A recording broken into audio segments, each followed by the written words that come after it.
आज हम शुरू करने जा रहे हैं आपके मैथ्स का चैप्टर नंबर 10 सर्कल्स। देखो बच्चे लोग, ये चैप्टर बहुत ही इजी है, बहुत छोटा भी है, बहुत इजी भी है। ठीक है, अगर इसके क्वेश्चंस एग्जाम में आते हैं समझ लो कि वो कैश मार्क्स। क्यों? अब इसके अंदर 2 मार्क्स के थियरम है, मतलब थियरम है 2-3, पर बहुत ही इजी थियरम्स है। सर्कल अगर आप अच्छे से समझेंगे तो आपको इसका अगला चैप्टर कंस्ट्रक्शन भी बहुत अच्छे से समझ आएगा, मजा आएगी करने की। ठीक है, अब देखिए आपके पूरे मैथ्स में बहुत ही लिमिटेड थियरम्स है। चैप्टर 6 में 4 जितने हैं एंड इस चैप्टर में आपको 2-3 मिलेंगे। और इस 7 या 8 थियरम्स में से 2 थियरम तो आता ही आता है, एक 2 मार्क्स में आ सकता है और एक 4 मार्क में। तो भाई बहुत ही इजी चीज है, स्कोरिंग भी है, जरा ध्यान से देखिएगा।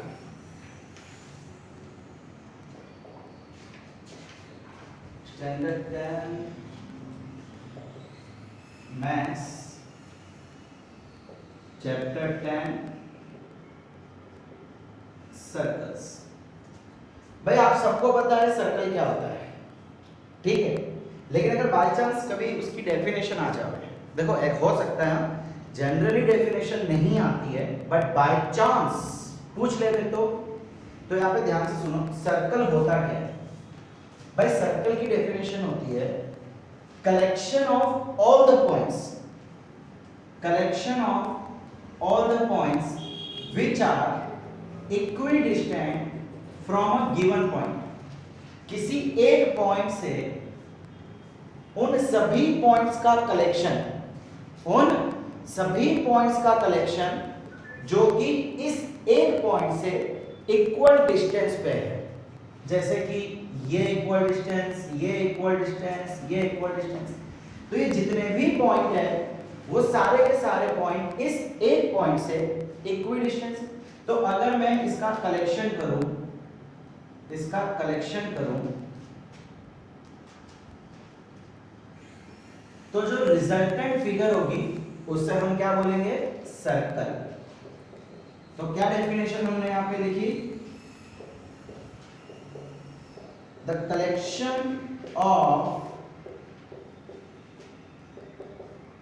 all the points that are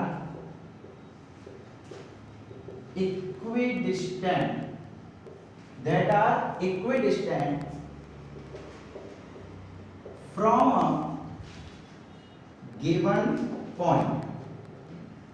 अब इस गिवन पॉइंट को हम क्या कहते हैं, सेंटर। और ये जो इक्विडिस्टेंस है इसको हम क्या कहते हैं, रेडियस।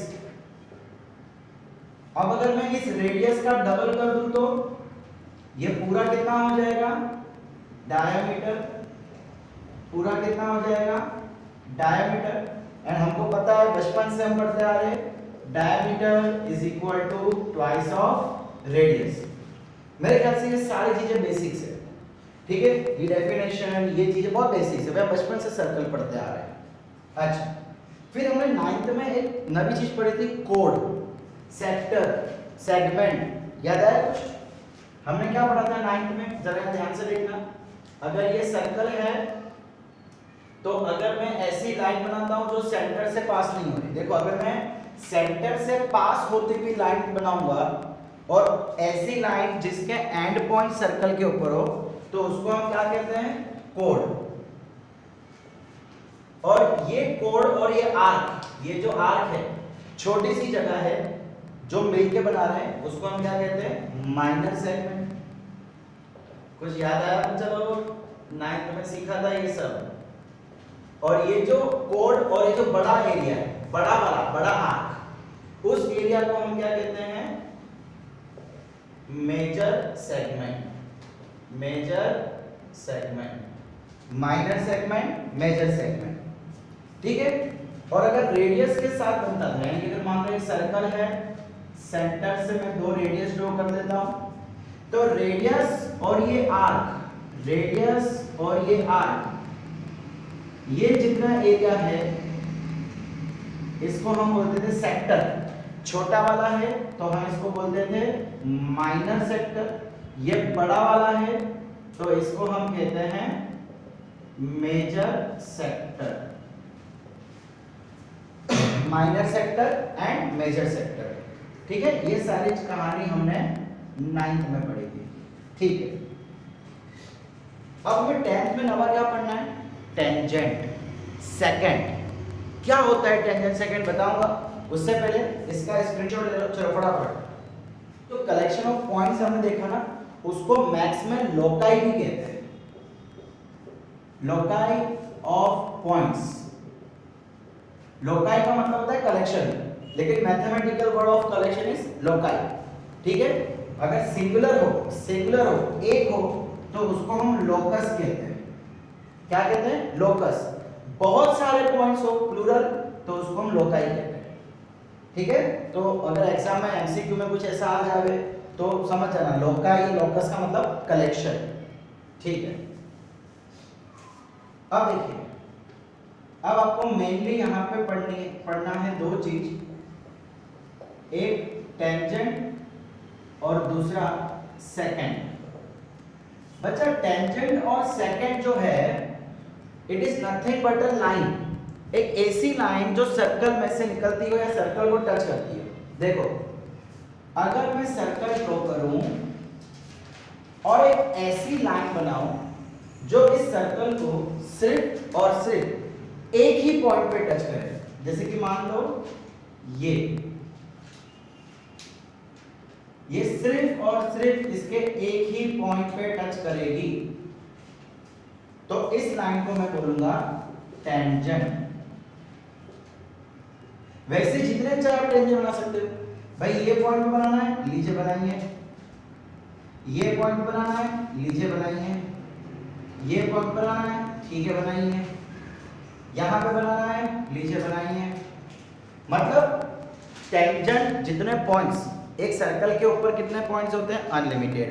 तो आप टेंजेंट कितने बना सकते हैं? अनलिमिटेड। कंडीशन क्या है कि वो सर्कल को सिर्फ और सिर्फ एक ही पॉइंट पे टच करनी चाहिए। तो अ लाइन, ऑब्वियसली लाइन होती है ना, इसके कोई एंड पॉइंट्स नहीं होते हैं। A line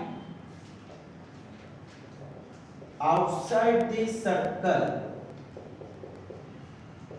which touches the circle only at a single point.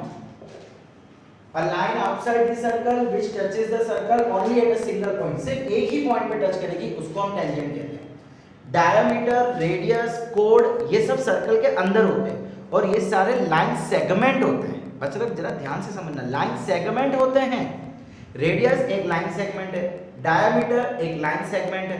बच्चे लोग लाइन सेगमेंट का मतलब पता है ना, थर्ड फोर्थ में पढ़ा था ना, जिसके दो मुंह होंगे वो लाइन, जिसका एक मुंह होगा वो रे, और जिसके दो एंड पॉइंट होते हैं वो लाइन सेगमेंट। तो diameter, code, radius line segment होते हैं और हम लाइन की बात कर रहे हैं जो कि सर्कल के बाहर है। अच्छा, अब सेकंड क्या होता है भाई? तो सेकंड का मतलब है एक ऐसी लाइन जो सर्कल से पास होके निकल जावे और सर्कल को दो पॉइंट पे टच करे। सेकंड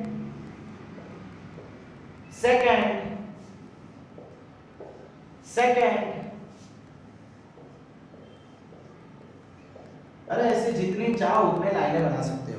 ये सभी लाइनें सेकंड है, ये सभी लाइनें सर्कल को सिर्फ दो जगह पे टच कर रही है, दो पॉइंट पे टच कर रही है और सर्कल के आर पार हो रही है, या खड़ा।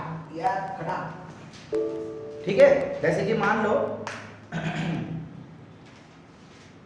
मैं आपको दिखाऊं, ये सर्कल, ठीक है, और ये सेकंड। तो ये क्या हो रहा है?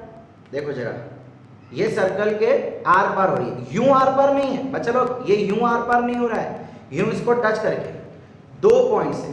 तो ये जो मार्कर है, ये मार्कर इस समय क्या कहलाएगा? सेकंड कहलाएगा। क्या कहलाएगा? सेकंड कहलाएगा। अच्छा, सेकंड एक दूसरे को परपेंडिकुलर भी हो सकते हैं, एक दूसरे को पैरेलल भी हो सकते हैं, या एक दूसरे को दूसरा भी एंगल बना सकते हैं। सिमिलरली टेंजेंट एक दूसरे को परपेंडिकुलर भी हो सकते हैं। मान लो कि मैं एक टेंजेंट यहाँ ड्रॉ करूँ और एक टेंजेंट यहाँ ड्रॉ करूँ, ये 90 डिग्री हो जाएंगे। वैसे ही अगर मान लो कि मैं एक टेंजेंट यहाँ ड्रॉ करूँ, यानी कि मान लो कि कोई भी सर्कल है, उसका डायामीटर है, डायामीटर के दोनों एंड पे आप एक एक टेंजेंट ड्रॉ करो, तो ये दोनों एक दूसरे को पैरेलल होंगे। मैं इसको T1 बोल देता हूँ, इसको T2 बोल देता हूँ, तो यहाँ पे T1 पैरेलल T2 हो जाएगा। समझ आ रहा है बच्चा लोग? टेंजेंट, दो टेंजेंट के बीच में कोई भी एंगल हो सकता है डिपेंडिंग ऑन कि वो कहां से बनाया गया है, और एट मोस्ट मैक्सिमम दो ही पैरेलल टेंजेंट आपको मिल सकते हैं, दो भी डायमीटर के अगर अक्रॉस होंगे। जैसे सपोज करो कि अगर ये सर्कल हो और ये दो टेंजेंट है, तो बच्चा लोग ये भी तो डायमीटर ही होगा। डायमीटर मतलब क्या होता है? सेंटर से पास होती हुई कोई भी एक लाइन।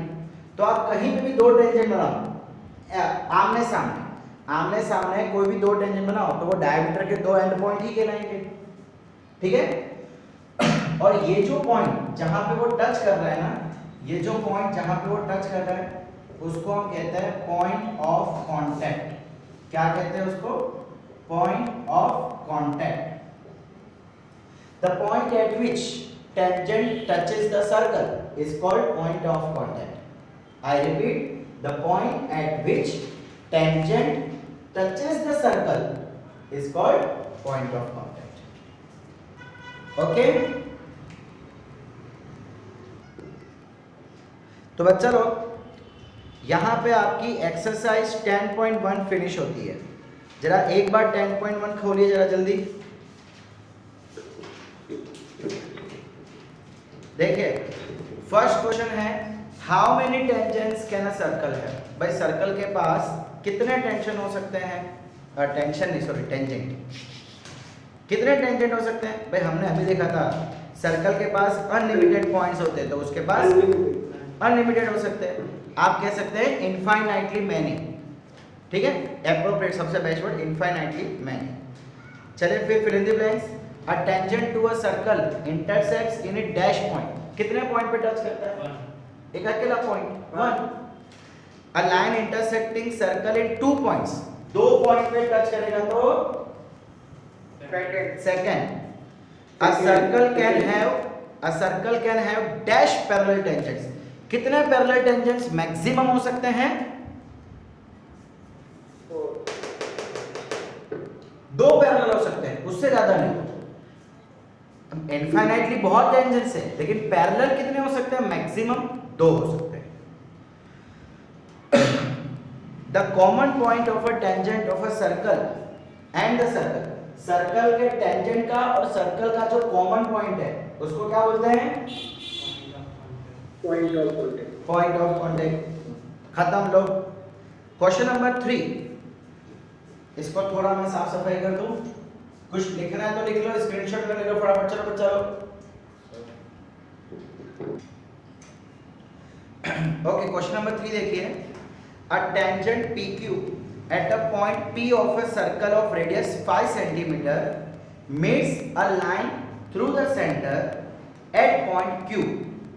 देखो सबसे पहले जो बोला जा रहा है उसको ड्रॉ करते हैं।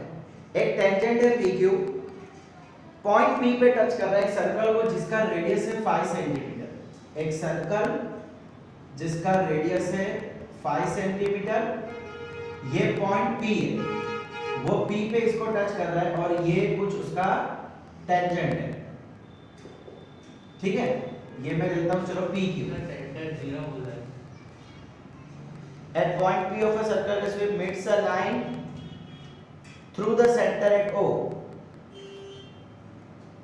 a tangent PQ,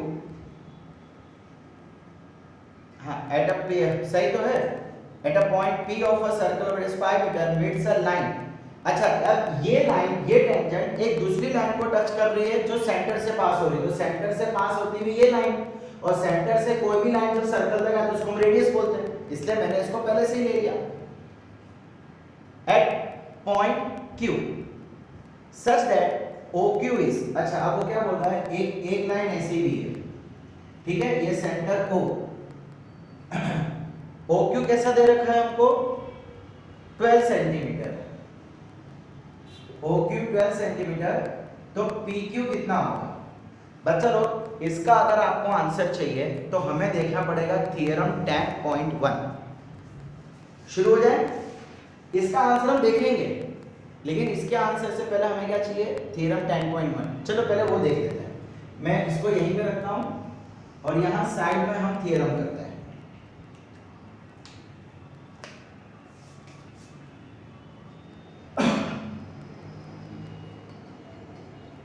भाई थ्योरम 10.1 क्या बोल रहा है कि भाई radius to a circle is always perpendicular to the tangent, that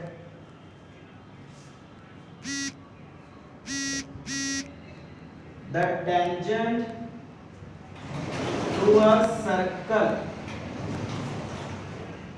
at any point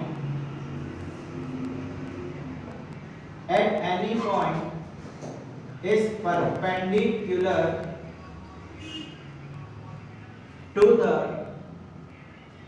radius of that circle। मतलब ये स्टेटमेंट है, इसका मतलब क्या है कि अगर हम कोई भी सर्कल ले, उस सर्कल का अगर एक मैं टेंजेंट ड्रॉ करूं, चलिए काम करते हैं, यहां ले लेता हूं, ठीक है, tangent to a point, to a circle at any point, किसी भी पॉइंट पे अगर मैं टेंजेंट ड्रॉ करता हूं तो वो उस पॉइंट के रेडियस को परपेंडिकुलर होगा। मुझे ऐसा प्रूव करना है कि रेडियस और टेंजेंट एक दूसरे को परपेंडिकुलर होंगे, ये मुझे प्रूव करना है। Is perpendicular to the radius of that circle at that point, at that point, उस पॉइंट वाले रेडियस पे, उस पॉइंट वाले रेडियस पे, हर एक रेडियस को नहीं, उस पॉइंट वाले रेडियस पे, ठीक है। देखिए कैसे करना है इसको, डेटा मैं इसको O ले लेता हूं, इसको P ले लेता हूं, यहां पे X ले लेता हूं, यहां पे Y ले लेता हूं, ठीक है। OP is the radius, XY is the tangent of circle OR। मतलब यहाँ जरा ध्यान से देखना, ये जो आप सिंबल देख पा रहे हो ना, थोड़ा ये ऐसे कर ले, एक मिनट मैं थोड़ा लाइट कर दूं, ओके, दिख रहा है, अभी दिख रहा है, ओके राइट। वैसे ये जो सिंबल आपको दिख रहा है ना, ये सिंबल सर्कल का है। ओ पहले जो आ रहा है वो सेंटर होता है। एक किसी भी सर्कल को सिंबॉलिकली कैसे दिखाया जाता है, पहले तो ऐसा सिंबल बनाओ, ब्रैकेट के अंदर सबसे पहले उसका सेंटर और बाद में उसका रेडियस। अगर मैं कभी आपको ऐसा दे दूं P7, तो P7 का मतलब है एक सर्कल है जिसका सेंटर P है और जिसका रेडियस 7 सेंटीमीटर है। समझ आ रहा है? तो ये एक सिंबल है किसी भी सर्कल का, पहला वाला उसका सेंटर, बाद में उसके रेडियस की लेंथ। तो देखिए OP रेडियस हो गया, XY टेंजेंट हो गया, ठीक है। मुझे प्रूव क्या करना है, to prove OP perpendicular XY, OP perpendicular XY। अब बस मैं क्या कर रहा हूं, जरा ध्यान से देखना, मैं एक लाइन को यहां से ड्रॉ करता हूं, Q, take a point Q outside the circle। भाई हमने क्या किया, एक पॉइंट Q को सर्कल के बाहर ले लिया है। ये लिखना बहुत जरूरी है, आउटसाइड। अगर मैं इसको अंदर ले लूंगा तो यार, और अगर मान लो वहां से एक लाइन बनाऊं तो वो तो सेकंड हो जाएगी। इसलिए हमने क्या किया है, point Q outside the circle on X Y के ऊपर लेना है सच दैट, ठीक है चलेगा, चलो हमने वो आउटसाइड लिख दिया ना, एक पॉइंट को यहां ले लो, ओके। जॉइन OQ को ज्वाइन कर लो। अब चलो मुझे साफ साफ पता है कि कोई भी पॉइंट लो, ये जो पॉइंट है ये डिस्टेंस इस डिस्टेंस से ज्यादा होने वाला है। आज साफ साफ दिख रहा है कि O से लेके Q तक का जो डिस्टेंस है वो O से लेके P तक से ज्यादा है। हियर देखिए, here OQ is greater than OP, OQ OP से बड़ा है।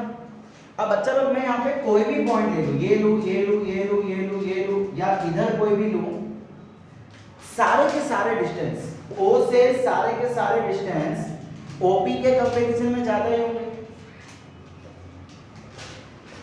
This will remain true for all the points on X Y. आप देखो ना, चाहो तो आप ज्वाइन करके देख लो, देखो कोई भी लाइन ले लो, कोई भी लाइन ले लो, सारी की सारी लाइन OP से बड़ी होगी। इसका मतलब क्या हुआ, OP सबसे छोटा हुआ, therefore OP is the shortest, OP क्या है, सबसे शॉर्टेस्ट है। तो बच्चा लोग एक मैं आपको एग्जांपल बताता हूं। सपोज करो कि आपको आपके रूम में लगे हुए पंखे की हाइट मापनी है, आपके फ्लोर से पंखा, जो सीलिंग पे पंखा लगा है उसकी हाइट मापनी है। तो आप एकदम उसके नीचे खड़े रहोगे कि साइड में खड़े रहोगे? भाई अगर मुझे परफेक्ट हाइट चाहिए तो मुझे उसको नीचे खड़े रहना पड़ेगा। ये देखो, ये पंखा है और ये आप खड़े हो, ये डिस्टेंस परफेक्ट नहीं आएगा, ये नहीं आएगा, ये नहीं आएगा। परफेक्ट हाइट कब मिलेगी, जब आप एग्जैक्टली उसके नीचे खड़े होंगे। एग्जैक्टली उसके नीचे खड़े मतलब क्या ये 90 डिग्री बनेगा? कभी भी शॉर्टेस्ट जो चीज होती है ना, वो हमेशा 90 डिग्री बनाती है हाइट में, हाइट वाइज शॉर्टेस्ट। या ऐसा समझ लो कि जो लाइन की 90 डिग्री बनाता है, जो लाइन, वो शॉर्टेस्ट होता है किसी भी दो प्लेन के बीच में, किसी भी दो चीज के बीच में जिसका डिस्टेंस सबसे छोटा होगा वो हमेशा 90 डिग्री होगा, हमेशा 90 डिग्री होगा। ठीक है, तो OP क्या है, OP शॉर्टेस्ट है, OP शॉर्टेस्ट है, इसीलिए ये एंगल कितना हो जाएगा, 90 डिग्री। therefore OP परपेंडिकुलर टू XY। तो मैं क्या बोल सकता हूं कि OP जो है वो इसको परपेंडिकुलर हो जाए। सो ये आपका थ्योरम तो खत्म हुआ, यहां पे आपका थ्योरम तो खत्म हुआ। अब आगे हमने अभी क्या देखा, ये टेंजेंट, ये रेडियस, तो ये 90 डिग्री होगा। तो बच्चा लोग, can you apply Pythagoras theorem? 5 12 can you apply Pythagoras theorem? 144 - 25, yes और नो? तो आपको इसकी लेंथ मिल जाएगी। सो ये थ्योरम भी जरूरी है हमारे लिए, एंड इसके डिपेंडिंग ये क्वेश्चन, रेडियस, टेंजेंट 90 डिग्री, सो ये hypotenuse.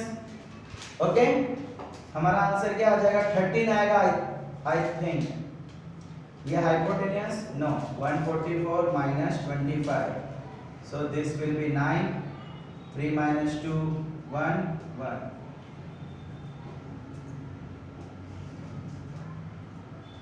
Okay, can you do it?